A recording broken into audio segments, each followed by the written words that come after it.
We're taking a look at the U.S. major averages, all in positive territory right now as stocks are looking to recover from a tech-driven sell-off yesterday. The tech sector is coming off of its worst day since 2020. Joining me now, we've got Matt Stuckey, Northwestern Mutual Wealth Management's Chief Portfolio Manager of Equities. Great to have you here. So how should investors be positioning themselves during a week like this as we came off the sell-off and the volatility that kicked off this trading week? Oh, good morning, Brad. Thanks for having me. Look, I think, just yesterday's reaction in the markets gives you a flavor for some of the concentration that is in markets. And so if you're looking to navigate choppier waters like this, I think investors would be well served to embrace a little bit of diversification in your portfolio. There's a big investment universe out there outside of just U.S. large caps, which, if you look at just the top 10 names in that index represent 40% of the market cap. And as we found out yesterday, a lot of that performance is tied to the AI investment theme. So, looking at diversification avenues outside of just the U.S. large cap space, I think serves investors well for weathering this volatility. What's a good kind of rule of thumb for knowing if you perhaps are overexposed or are over leaning into or too concentrated into the AI theme right now for those who are trying to look to add some more diversification, as you were mentioning?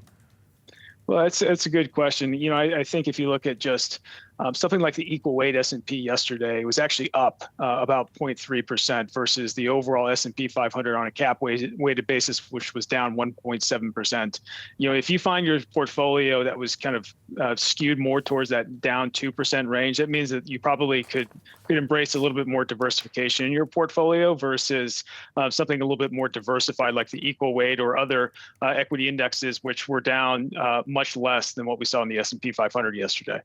It's a big week, not just for earnings, but also for the Fed meeting, first Fed meeting of 2025. And we're going to get a rate decision from the FOMC members, not expected to do anything. But how are you kind of weighing what the tone might be coming out of their meeting to kick off 2025? Well, you touched on it there, Brad. We don't expect the Fed to cut rates at this upcoming meeting this week. But, looking at the tone, I want to get a good sense from the FOMC statement as well as Chair Powell's press conference on what they're looking for to kind of move back into this theme of disinflation. We had, stronger than expected inflation reports in the fourth quarter of 2024.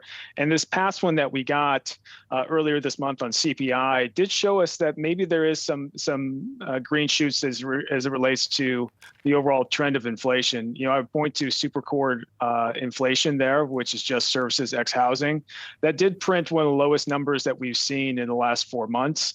And I think the Federal Reserve is, hopefully in the press conference indicates that they want to see a continuation of that. And if that were to continue, then potentially, that could unlock further easing from the Federal Reserve. And if you look at kind of how markets are priced in terms of the forward interest rate curve, there isn't a whole lot of easing priced into 2025. A lot of that was removed in the fourth quarter of last year. And so in terms of kind of how a portfolio might respond to that, we've seen throughout the last couple of years, whenever more Fed interest rate cuts are priced into the curve from a lower base, a broadening out does happen in the markets.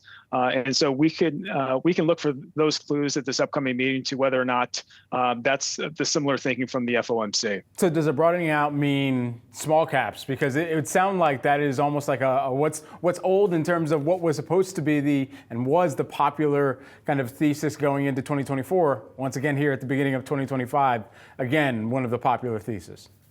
Yeah, this is interesting because it's a different setup versus where we started 2024 is where we sit in 2025.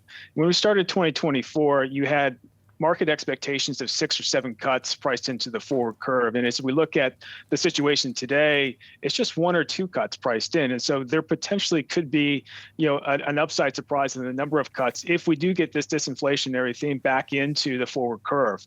How that interacts with small caps, small caps are one of the most economically sensitive asset classes for most investors. And they tend to have an outsized sensitivity to also real interest rates, which, looking at the Federal Reserve's impact there, it is pronounced.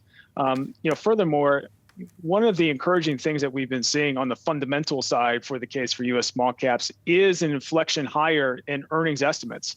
That's something that's been absent the thesis the last couple of years. In fact, they've just trended sideways. But if you look at the last 3 months, they're one of the strongest areas for positive earnings revisions. I think that, combined with a potential for kind of further easing from the Fed if you get inflation to move in investors' direction, does create both a fundamental and a monetary reason for an allocation towards U.S. small caps. Matt, just lastly, while we have you here and looking through some of your picks specifically, Salesforce is on that list. Why is that? I think if you look at Salesforce today, it's an interesting idea, simply due to kind of where they sit across kind of the IT infrastructure for most of corporate America. And kind of with this, disinflationary theme as it relates to the announcement over the weekend with DeepSeek, the cost of inference of AI moving lower, that does expand out the opportunity set for a lot more customers of Salesforce to embrace artificial intelligence. And, we think Salesforce is in a prime position to kind of bring that from a product perspective down to their customers with some of the innovation that they're providing on the product side of things. Matt, great to have you here. Great to get some insights this morning. Appreciate it.